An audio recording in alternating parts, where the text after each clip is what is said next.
நீங்கள் பார்த்து கொண்டிருப்பது நியூஸ் 21 செய்திகள். தமிழ்நாடு செய்திகளை உடனுக்குடன் தெரிந்து கொள்ள நியூஸ் 21 செய்திகளை பாருங்கள். வணக்கம். நீங்கள் பார்த்து கொண்டிருப்பது நியூஸ் 21 செய்திகள். நியூஸ் 21 செய்திகளுக்காக தலைமை செய்தியாளர் குல் சுரேஷ். கொடைக்கானல் கீழ்மலை முக்கிய பிரதான சாலையாக விளக்கும் பண்ணைக்காடு முதல் தாண்டிக்குடி வரை உள்ள சாலையில் பகல் மற்றும் இரவு நேரங்களில் காட்டு யானைகளின் நடமாட்டம்.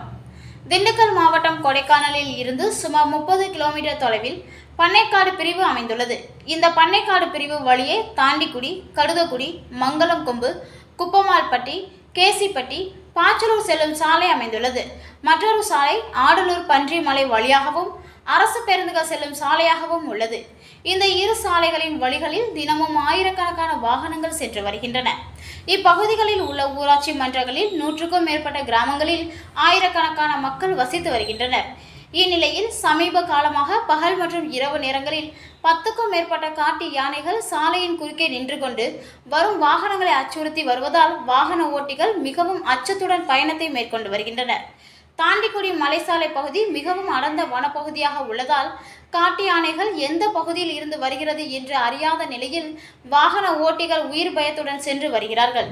எனவே இப்பகுதியை சேர்ந்த வனத்துறை அதிகாரிகள் இந்த முக்கிய பிரதான சாலை வழியாக செல்லும் வாகனங்கள் மற்றும் பொதுமக்களுக்கும் எந்தவித சேதாரமும் ஏற்படாமல் தவிர்க்க காட்டு யானைகளின் நடமாட்டத்தை கவனித்து பொதுமக்களின் பாதுகாப்பை உறுதிப்படுத்த வாகன ஓட்டிகளும் இப்பகுதி கிராம மக்களும் வனத்துறையினருக்கு வேண்டுகோள் விடுத்துள்ளனர்.